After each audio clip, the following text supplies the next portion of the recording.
The cleat hitch is one of the most often used knots by sailors, and usually the first knot taught to crew members. Be you a new sailor or an old salt, we can all benefit from refining our basic understanding of this commonly used hitch. Hi, I'm Sailor Eric, and if you are looking for a sailing channel that covers seamanship, boat maintenance, maritime history, travel, and sailing adventures, you have come to the right place. I have been sailing for 15 years, and I'm positioning myself to leave Chicago to explore the world through sailing. Now, let's talk about correctly tying a cleat hitch. All right, we're going to start with the half wrap cleat hitch. And when the standing part of the line or the load is coming from the right of your screen toward the water, we will come up over the top of this cleat to the left-hand side, right? The opposite side of where the load is coming from is where we want to do our first turn. We're going to do a second turn. That's called a full turn now on this cleat. And now we're going to start a figure eight, right? And then we're going to lock it by twisting the line underneath away from the load, right? And now as we do that, you can see this looks great because I got two parallel lines that are solidly on top of the cleat, making contact with the load-bearing elements of this cleat, and then you have a wrap over the top. So that is a pretty good load-bearing hitch, right? That's great for lunchtime. It's great for leaving in fair weather.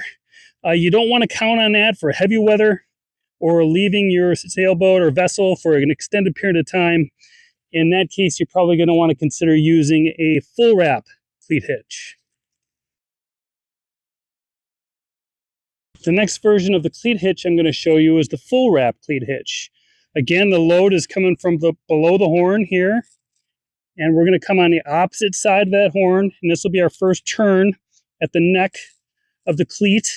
We're then going to do a full turn, and then do another turn back at the top.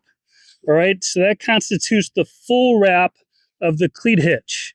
So now we are going to do a figure eight around this side, and whereas before we turned or twisted this line away from where the load is coming from, now we are going to twist toward where the load is coming from to lock it, right? So now the working end is going in the same direction as where the load is coming from, but we still have our two parallel lines underneath this top wrap, and that's what you want for the lock. The full wrap cleat hitch allows for more friction at the base of this neck and therefore has more holding power. We will now demonstrate tying the half wrap cleat hitch from the opposite side or from the left side. The tension is coming from this side. We are going to wrap it over to the right side of the base of the cleat. We're going to give it a second full turn. We're going to come around the horn on a figure eight. And now we're going to lock it. So to lock it, we are going to twist away from the load, right? Load's here. We're twisting away, and that is locking the cleat hitch. You've got your two parallel lines on a solid surface of the horn. You've got the overwrap. Everything looks good. That's how it's supposed to look. Okay, some pro tips for you. If this line is under load from a boat that's moving away, the wind is pushing it away, then you want to carry that load with the one hand, but then use the other hand to wrap it around the horn. So this hand is taking care of this load and holding the load, but this hand has slack. See, you've got the slack here from the other hand providing it.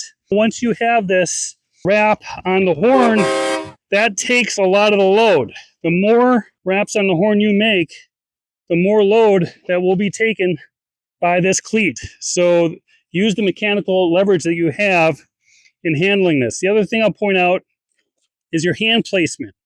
Much better to place your hand with the palm down and knuckles, the thumb facing out, the pinky facing in, because if the line pulls you toward it, your fingers aren't going to get caught in or jammed underneath the rope and the cleat. So protect your hands when doing this and keep the thumb away, the pinkies toward the palm down.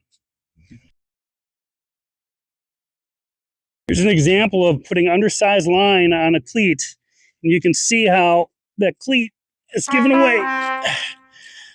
All we have to do is put enough tension on this, and it's going to come out. So that is obviously not what we want, is to have that level of slipping on a cleat hitch. The rule of thumb is to have 1/16 of rope diameter matching 1 inch of horn length. So if you have a 5/16 diameter line, you should have a 5-inch horn. If you have a 1/2 inch diameter line, you should have an 8-inch horn. If the diameter is smaller than those guidelines, you have undersized line, and you could run into this problem where load applied can take that hitch out. All right, to address the problem of having undersized or especially slippery line that could fail under load, we are going to do a multi-wrap cleat hitch, which is also a very acceptable and preferred method when using slippery or smaller diameter line. So again, we're going to go around the horn at the base as we should. Then we're going to go for a full turn. We're then going to wrap it a few more times based on the amount of working end that we have. And now we'll lock it like we should so that you can verify that you have two lines that are overwrapped by one line. The two lines are parallel. All right, now this load is being held much stronger because you have this surface area down here. All knots are based on friction and surface area that holds the knot, right? So down here is where that strength is applied. You have multiple wraps, and this line is creating friction on the load. That is solid. One thing you might be concerned with on a dock with a lot of pedestrian traffic is jostling of this line. The cleat hitch is meant to address load coming from this side. It can be compromised if the line is jostled from this side.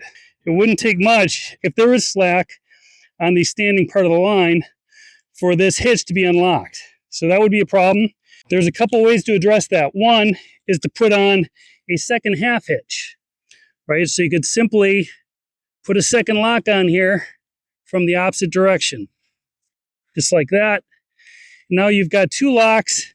It's not as solid as the original cleat lock because now you can see your parallel lines. There's space in between the surface of the cleat horn and the line itself. These lines are not necessarily really parallel anymore. So the lock itself is a bit compromised by the two half hitches. So you kind of have to pick your poison. Are you more concerned with foot traffic? Or are you more concerned with the load coming from the standing part of the line? The second thing to do is just tidy up the line. If you have a big jumble of line sitting there, then it's more likely to get jostled. So what you want to do is leverage a Flemish coil. Simply coil up that line so it is nice and less likely to be kicked around on the dock. Flemish coil is the way to do that. Just wrap it around like so. Nice and tidy. And that is something that is going to be noticed by other sailors. Oh. We're going to demonstrate a common mistake. From this direction, we expect the cleat hitch to come around here to start, right? Load's coming from that direction, so we want to come around this side of the base of the horn and then do our full turn. What we're going to do instead is show you what happens when we come around this side of the horn and start our full turn and then complete our full turn, start the figure 8, and then do the lock. Okay, so this isn't bad. We've got our lock. The problem is that when the load really starts hitting here, if I have an oversized line, what will happen is that the line will kind of get jammed in here from this load. And that's not great. If you want a knot or a hitch that's easy to get on, easy to get off, going from that direction is problematic. It is much more likely to jam and be harder to get out when you want it out. Oh. A common mistake is to use too many figure eights. So we start like we normally do with our half wrap Cleat hitch. We come down on the base, we start the figure eight, but now we do more figure eights. Another figure eight, another figure eight, and now we're going to do the wrap to lock it, twist away from the load. And you can see that looks good, but I'll tell you, there's not as much strength there as if you would have applied all that line on going around at the base. All this extra line up top is not nearly the level of load handling that would be the case if you went around the neck of the cleat. Oh. The next mistake you're going to want to avoid is doing a non-parallel lock, right? What I mean by that is if you come around from the standing part, you do your turn around the neck of the cleat, you do your second turn, now you start with your figure eight. At this point, we normally twist underneath away from the load, right, for this half wrap hitch. What if instead you're in a rush, whatever, and you lock it in the opposite direction? Okay, so this isn't great, right? Because now you don't have as much line on the surface area of the cleat. This lock is prone to come out, right? So enough load is on here, it's working, it's working, it's working. This can probably work itself out, especially if there's a little slack in here. You can see as I lift that all of a sudden that moves, right? So that is not a great, it's just not locked in the end. So that is not securing your vessel, and you might get away with that in a short amount of time. You may have done that in the past and gotten away with it, but that's not great. That's not locked. Oh. The next common mistake is to not have your full half wrap Cleat hitch when attempting to do so. So what if you just do this, and now instead of going around for two base points, you just start doing your figure eight. All right. So now if you twist here, you're twisting in the wrong direction. You would have to actually twist the line toward the area where the line is coming from, kind of crisscross. And this kind of works, but you don't nearly have the amount of load-bearing capacity down at the neck, which is where most of the load-bearing capacity would be. Also notice that there's only one figure eight wrap that is in full contact with the horn. The two parallel wraps and the remaining overwrap are not in full contact. There's spacing between them. Oh. All right, one other potential problem would be to wrap the cleat hitch toward the standing part. So if this is your bitter end, your working end, and the load area where the load is coming from, or potentially where it's coming from, is the standing part of the line. If I now instead wrap this cleat hitch toward the standing part of the line, it's going to be more difficult. Here's what I mean. From the load-bearing side, I bring it around, then I do my full turn, then my figure eight. Because the load-bearing side is over here, that's not going to work, right? So I guess I'm going to try to wrap it on the other side here. I'm going to twist this way. Okay, that kind of works, but you can see if the load's coming from over here, that's not great. Maybe what I do instead is I do another lock over here. All right, that might work.